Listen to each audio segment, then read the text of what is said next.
in my opinion, this is Justin Herbert. I know there's probably an argument of Jalen Hurts or Trevor Lawrence. I'm still sticking with Herbert here. Rookie record for touchdown passes. He limits negative plays as well as any quarterback in the NFL. Now with Kellen Moore, I think his average depth of target will be more than 5 yards down the field, and I think we'll see more from him. Talk about a guy with athletic gifts, that are pretty special and pretty rare. I think we haven't even seen the best yet of Justin Herbert. It's a fairly easy answer for me, but I get the arguments for other guys, no question. Yeah, it's a big year for Justin Herbert, I think, in terms of sort of showing exactly where he does belong in this whole quarterback landscape. Chad Reuter's article, interestingly, had him at 7, which feels really harsh to me. I think from the sort of blowback a little bit, the last time we talked about Herbert and his rankings, people forget that the guy played basically the entire year with wrecked ribs last season. We were discussing the semantics of what exactly broken cartilage was, I think, the technical term. But so that guy, I don't know what that, I've never experienced that, but it sounds really harsh for a position where people are basically trying to hit you in the ribs every single play.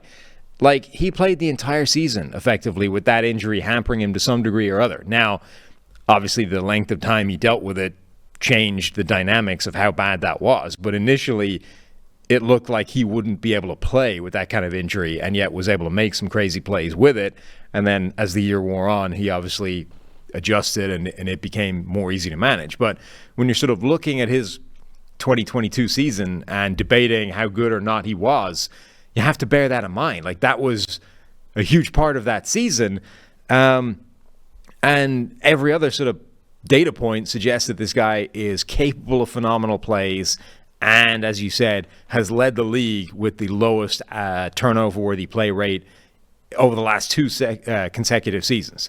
Now, I think we're in a world where it's a little bit like Russell Wilson at his peak and a little bit like Aaron Rodgers when he wasn't quite at that MVP level, where everybody feels like there's a little bit more to come. There's a percentage we're missing, and that's what Kellen Moore has been brought in to try and get to try and tap into, is can you realize that last few percentage points of Justin Herbert? But if he can, then this guy probably belongs in that top tier.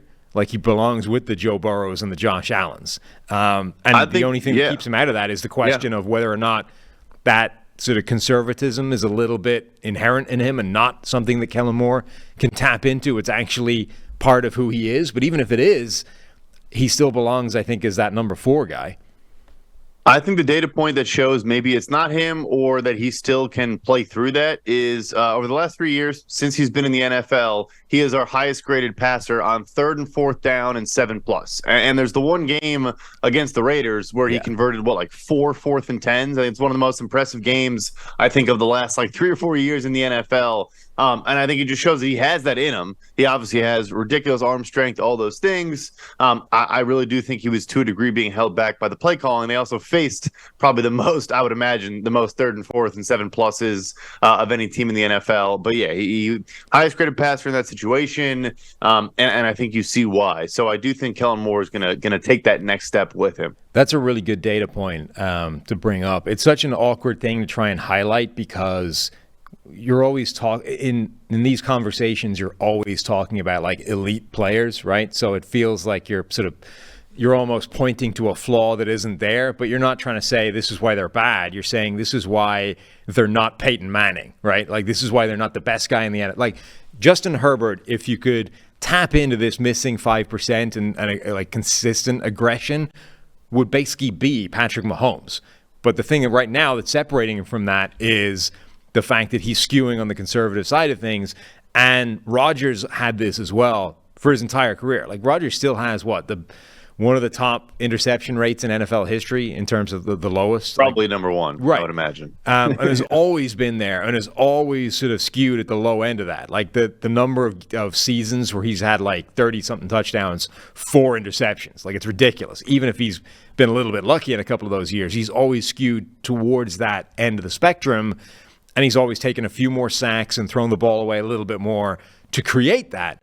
And yet, whenever you sort of bring that up as, does Rodgers need to cut it loose a little bit more, someone will always pull out a play where he finds a window that doesn't really exist, like fires it into a tight window, hits a guy in stride, just gets it past a defender that's in tight coverage and blah, blah. And they're like, what are you talking about? Like, he's doing this. You're like, yeah, well, he is.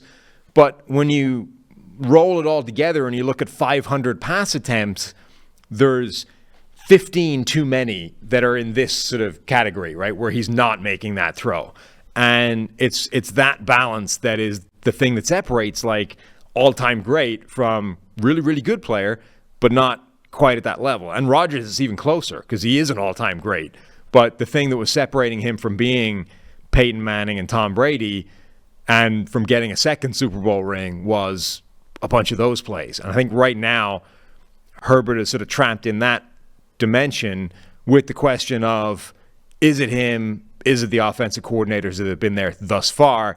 In the same kind of way as we were talking about with Rodgers and his slight downturn, like, is it him? Is it Mike McCarthy? Don't really know yet. But I think that's the conversation we're having with Herbert right now, which is why this year is so big for him.